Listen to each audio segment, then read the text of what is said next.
నమస్తే, welcome to Andhraprabha. నేను లక్ష్మి. తమిళనాడు రాజకీయాలంటే ఇప్పుడు చాలా గట్టిగా వినిపిస్తున్న పేరు సీఎం విజయ్.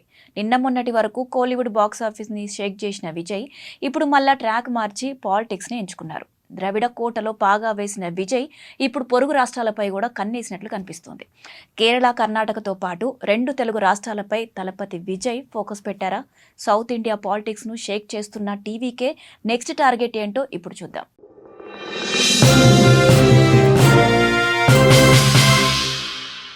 నార్మల్గా తమిళనాడులో ప్రాంతీయ పార్టీలదే మస్తు హవా నడుస్తుంది. ఏళ్ల తరబడి ద్రవిడ పార్టీలే అక్కడ పాలిస్తూ వస్తున్నాయి. నేషనల్ పార్టీలు తమిళనాడులో ఎన్నో ప్రయత్నాలు చేశాయి, కానీ అక్కడైతే సక్సెస్ కాలేదు. అట్లాగే తమిళనాడుకు చెందిన ఏ లోకల్ పార్టీ కూడా ద్రవిడ కోటను వీడి ఎప్పుడూ బయటకు రాలేదు అని చెప్పాలి. కానీ విజయ్ కథ ఇంకోలా కనిపిస్తోంది. ఆయన రూటే సపరేట్ అన్నట్లు, అందుకే పక్క రాష్ట్రాలపై కూడా కన్నేసినట్లు ఉన్నారు. కేరళ, కర్ణాటక రాష్ట్రాల్లో టీవీకే పార్టీని స్ట్రాంగ్గా చేసే పనిలో ఉన్నట్లు కనిపిస్తున్నారు. ఇప్పటికీ కేరళలో కూడా పార్టీని చాలా వరకు బలోపేతం చేశారని అనిపిస్తోంది. ఈ క్రమంలోనే 14 జిల్లాల్లో పార్టీ కమిటీలు కూడా ఏర్పాటు చేశారట. అట్లాగే రాష్ట్ర వ్యాప్తంగా బడుగు బలహీన వర్గాల మద్దతును స్ట్రాంగ్గా చేయడమే కాకుండా లోకల్గా ఉండే కమ్యూనిటీల కోసం టీవీకే పార్టీ కేరళ రాష్ట్ర కమిటీని కూడా ఏర్పాటు చేసిందట. అంతేకాదు పాలక్కాడ్, త్రిశూర్, వైనాడ్ వంటి చాలా ఇంపార్టెంట్ ప్రాంతాల్లో విజయ్ ఫ్యాన్స్, పార్టీ కార్యకర్తలు ప్రత్యేక సభలు, సమావేశాలు కూడా నిర్వహిస్తున్నారట. అట్లాగే కర్ణాటకలోనూ ముఖ్యంగా బెంగళూరులో పార్టీని స్ట్రాంగ్గా చేసే పనిలో విజయ్ ఉన్నాడని పొలిటికల్ సర్కిల్స్లో బాగా చర్చ నడుస్తోంది.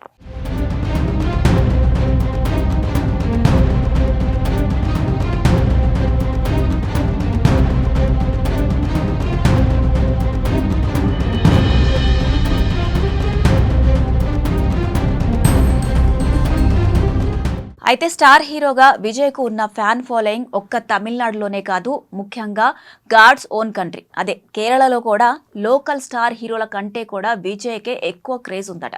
వినడానికి ఆశ్చర్యంగా ఉన్న ఇది నిజం. కేరళలో విజయ్ సినిమాలు బాక్స్ ఆఫీస్ని షేక్ చేస్తుంటాయి. అట్లాగే కర్ణాటకతో పాటు తెలుగు రాష్ట్రాల్లోనూ విజయ్కు ఫ్యాన్ ఫాలోయింగ్ చాలా ఎక్కువే ఉన్నారని చెప్పొచ్చు.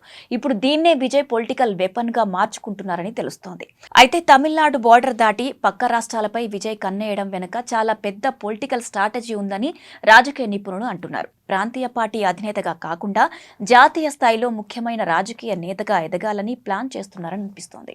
అయితే ఇక్కడ ఒక ప్రశ్న. తమిళనాడులో అధికారంలోకి వచ్చి 2 నెలలు కూడా పూర్తి కాలేదు. ఇంకా 5 ఏళ్లు తమిళనాడును పరిపాలించాలి.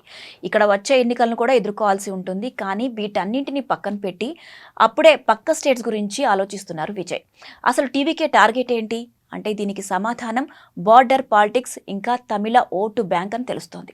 అదేంటంటే తమిళనాడు బార్డర్ పంచుకునే ఏపీలో చిత్తూరు, నెల్లూరు జిల్లాలు, అట్లనే కర్ణాటకలోని బెంగళూరు, కోలార్ వంటి ప్రాంతాలతో పాటు కేరళలోని బార్డర్ జిల్లాలలో లక్షలాది మంది తమిళ ఓటర్లు ఉన్నారు. వీళ్ళంతా తలపతి విజయ్కు పిచ్చి ఫ్యాన్స్ అని చెప్పాలి.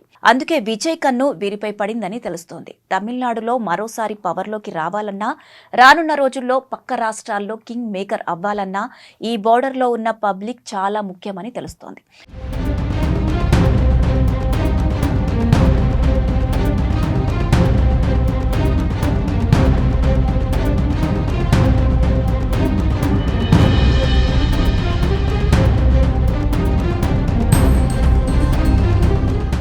అందుకే విజయ్ ఫ్యాన్స్ అసోసియేషన్ ఇప్పటికే రంగంలోకి దిగిందట. అంతేకాదు రాష్ట్రాల్లో గ్రౌండ్ లెవెల్ వర్క్ కూడా స్టార్ట్ చేశారట.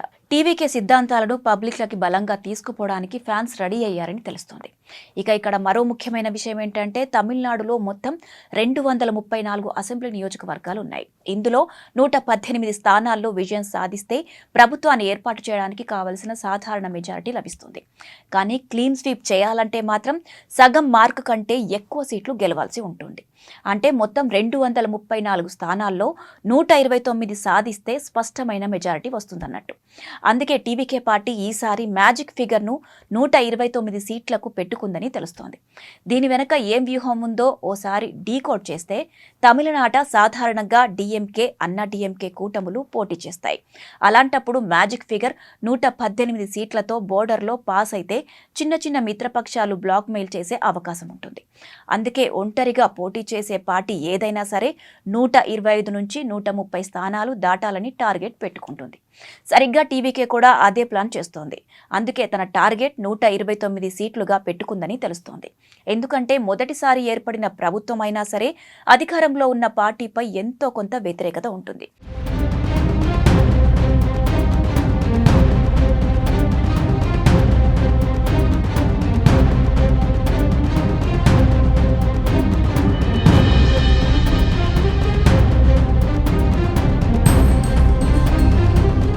దాన్ని దాటుకొని 129కి పైగా సీట్లు సాధించాలంటే క్షేత్రస్థాయిలో సంక్షేమ పథకాలు ప్రజల్లోకి బలంగా తీసుకుపోవాలి. అలాగే ఇచ్చిన హామీలను పూర్తిగా నెరవేర్చాల్సిన అవసరం కూడా ఎంతైనా ఉంది. తమిళనాడులో ముఖ్యంగా మహిళా ఓటర్లే గెలుపు ఓటములను నిర్ణయిస్తుంటారు. అందుకే ఉచిత బస్సు ప్రయాణం, నవజాత శిశువులకు బంగారపు ఉంగరం, అర్హులైన మహిళలకు నెలకు 2500 ఆర్థిక సహాయం, కళయింగార్ ఉర్మై తోగై పథకం కింద మహిళల ఖాతాల్లో 1000 రూపాయల జమ, అన్నపూరణి సూపర్ 6, మరీ ముఖ్యంగా మహిళల భద్రతకు పెద్ద పీట వేస్తూ సింగపెన్ అనే స్పెషల్ ఫోర్స్ వంటి పథకాలు ఏ మేరకు ఓట్లుగా మారతాయనేది చాలా ముఖ్యమైన విషయంగా తెలుస్తోంది. అలాగే ప్రాంతాల వారీగా కూడా టీవీకే చాలా వరకు పట్టు సాధించాల్సిన అవసరం ఎంతైనా ఉంది. ఇందులో ఫస్ట్ ఏరియా నార్త్ తమిళనాడు. ఇక్కడ పీఎంకే, వీసీకే పార్టీల ప్రభావం ఎక్కువ. అట్లనే వెస్ట్ తమిళనాడు, ఇది అన్నాడీఎంకేకు కంచుకోట. దీన్ని బద్దలు కొట్టడం అంటే ఏ పార్టీకైనా పెద్ద సవాలనే చెప్పాలి. ఇక సౌత్ తమిళనాడు, ఇక్కడ కుల సమీకరణాలంటే ముక్కులతో దేవేంద్ర కుల వేలాలార్ సామాజిక వర్గాలు సీట్లను, గెలుపు ఓటములను డిసైడ్ చేస్తాయి. ఈ 3 ప్రాంతాల్లో టీవీకే మంచి పట్టు సాధించాలి.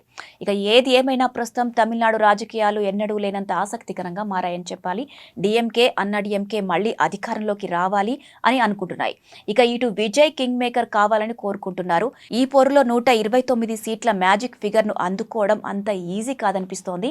బలమైన వ్యూహాలు, ఎత్తులకు పై ఎత్తులు వేయాలి. సరైన అభ్యర్థులను కూడా ఎంచుకోవాలి. మరి విజయ్ తమిళనాడులో 129 మ్యాజిక్ ఫిగర్ను దాటి మరోసారి ప్రభుత్వాన్ని ఏర్పాటు చేయగలరా? పక్క రాష్ట్రాల్లో ఎంతవరకు విజయ్ టీవీకే ప్రభావాన్ని చూపిస్తోంది? విజయ్ వ్యూహం సౌత్ ఇండియా పాలిటిక్స్ను షేక్ చేస్తుందా అంటే వచ్చే ఎలక్షన్స్ వరకు ఆగి చూడాల్సిందే మరి.